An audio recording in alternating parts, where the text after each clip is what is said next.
ಇಂದಿನ ವಿಡಿಯೋದಲ್ಲಿ born to B ವಿಲ್ಡ್ ಸಿನಿಮಾದ ಸಂಪೂರ್ಣ ಕತೆ 5 ನಿಮಿಷಗಳಲ್ಲಿ ನಿಮಗೆ ಹೇಳ್ತೀನಿ. ಕೊನೆವರೆಗೂ ನೋಡಿ. ಅನ್ಯಾಯದ ಮುಂದೆ ಮೌನವಾಗೋದು ಸುಲಭ, ಆದರೆ ಪ್ರಶ್ನೆ ಕೇಳೋದು ಅಪಾಯಕಾರಿ. ಕೆಲವರು ಬದುಕಲು ಹುಟ್ಟಿರಲ್ಲ, ಅವರು ಹೋರಾಡಲು ಹುಟ್ಟಿರುತ್ತಾರೆ. ಈ ಮಾತೆ ಬೋರ್ನ್ ಟು ಬಿ ವಿಲ್ಡ್ ಸಿನಿಮಾದ ಆತ್ಮ. ಕತೆ ಆರಂಭವಾಗುವುದು ಒಂದು ಸಾಮಾನ್ಯ ಆದರೆ ಕಠಿಣ ಬದುಕಿನ ನಾಯಕನಿಂದ. ಅವನು ಆಕಾಶ್, ಸಮಾಜದ ನಿಯಮಗಳಿಗೆ ತಲೆಬಾಗದ ತನ್ನದೇ ಆದ ನೀತಿ ನಿಯಮಗಳಲ್ಲಿ ಬದುಕುವ ಯುವಕ. ಬಾಲ್ಯದಿಂದಲೇ ಅವನ ಜೀವನ ಸುಲಭವಾಗಿರಲಿಲ್ಲ. ತಂದೆಯನ್ನು ಕಳೆದುಕೊಂಡ ಆಕಾಶ್ ತಾಯಿಯ ಜೊತೆ ಸಣ್ಣ ಪಟ್ಟಣದಲ್ಲಿ ಬೆಳೆದವನು. ಅನ್ಯಾಯ ನೋಡಿದಾಗ ಮೌನವಾಗಿರುವುದು ಅವನಿಗೆ ಎಂದಿಗೂ ಸಾಧ್ಯವಾಗಿಲ್ಲ. ಆಕಾಶ್ಗೆ ಒಂದು ವಿಶೇಷ ಗುಣ ಇದೆ: ಭಯವಿಲ್ಲದ ಧೈರ್ಯ ಮತ್ತು ಅತಿಯಾದ ಸತ್ಯಪ್ರೇಮ. ಮೊದಲ ಭಾಗ, ಬಂಡಾಯದ ಹುಟ್ಟು. ಪಟ್ಟಣದಲ್ಲಿ ನಡೆಯುವ ಸಣ್ಣ ಸಣ್ಣ ಅನ್ಯಾಯಗಳಿಗೆ ಆಕಾಶ್ ತಿರುಗಿ ಬೀಳುತ್ತಾನೆ. ಅಕ್ರಮ ಮದ್ಯ ಮಾರಾಟ, ಬಡವರ ಮೇಲೆ ಪೊಲೀಸರ ಲಂಚ ವ್ಯವಸ್ಥೆ, ಎಲ್ಲದರ ವಿರುದ್ಧವೂ ಅವನು ಧ್ವನಿ ಎತ್ತುತ್ತಾನೆ. ಇದರಿಂದ ಆಕಾಶ್ಗೆ ಶತ್ರುಗಳು ಹೆಚ್ಚಾಗುತ್ತಾರೆ.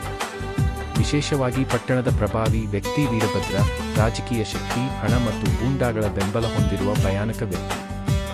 ಆಕಾಶ್ ಮತ್ತು ವೀರಭದ್ರ ನಡುವಿನ ಮೊದಲ ಮುಖಾಮುಖಿ ಸಾರ್ವಜನಿಕ ಸ್ಥಳದಲ್ಲಿ ನಡೆಯುತ್ತದೆ.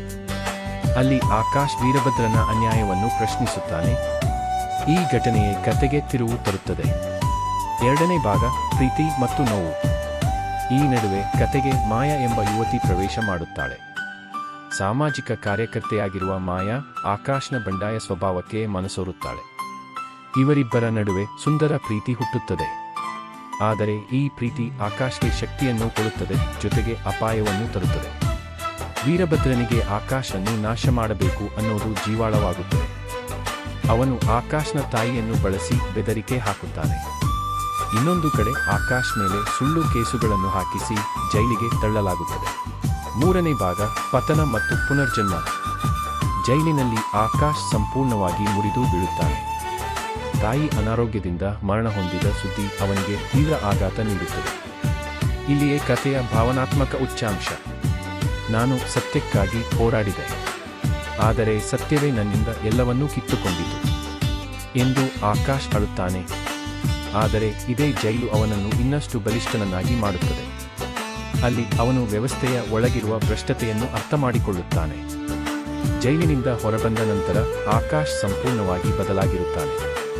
ಇನ್ನು ಅವನು ಒಬ್ಬ ವ್ಯಕ್ತಿ ಅಲ್ಲ, ಒಂದು ಚಳವಳಿಯಾಗಿರುತ್ತಾನೆ. ಅಂತಿಮ ಭಾಗ, ನ್ಯಾಯದ ಹೋರಾಟ. ಆಕಾಶ್ ಜನರನ್ನು ಸಂಘಟಿಸುತ್ತಾನೆ. ವೀರಭದ್ರನ ಕಪ್ಪು ಹಣ, ಅಪರಾಧಗಳು, ರಾಜಕೀಯ ನಂಟುಗಳೆಲ್ಲವನ್ನೂ ಬಹಿರಂಗಪಡಿಸುತ್ತಾನೆ. ಒಂದು ದೊಡ್ಡ ಸಾರ್ವಜನಿಕ ಸಭೆಯಲ್ಲಿ ಆಕಾಶ್ ಸತ್ಯವನ್ನು ಜನರ ಮುಂದೆ ಇಡುತ್ತಾನೆ.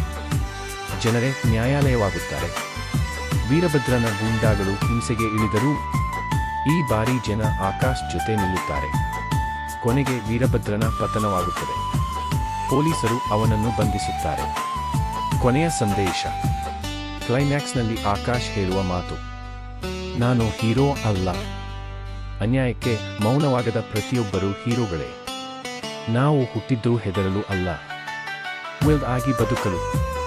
ಚಿತ್ರ ಇಲ್ಲಿ ಮುಗಿದರೂ ಅದರ ಸಂದೇಶ ಪ್ರೇಕ್ಷಕರ ಮನಸ್ಸಿನಲ್ಲಿ ಉಳಿಯುತ್ತದೆ. ಸಿನಿಮಾ ನೀಡುವ ಸಂದೇಶ: ಅನ್ಯಾಯದ ವಿರುದ್ಧ ಧ್ವನಿ ಎತ್ತುವುದು ಅಪರಾಧವಲ್ಲ. ಒಬ್ಬ ವ್ಯಕ್ತಿಯ ಧೈರ್ಯ ಸಮಾಜವನ್ನೇ ಬದಲಾಯಿಸಬಹುದು.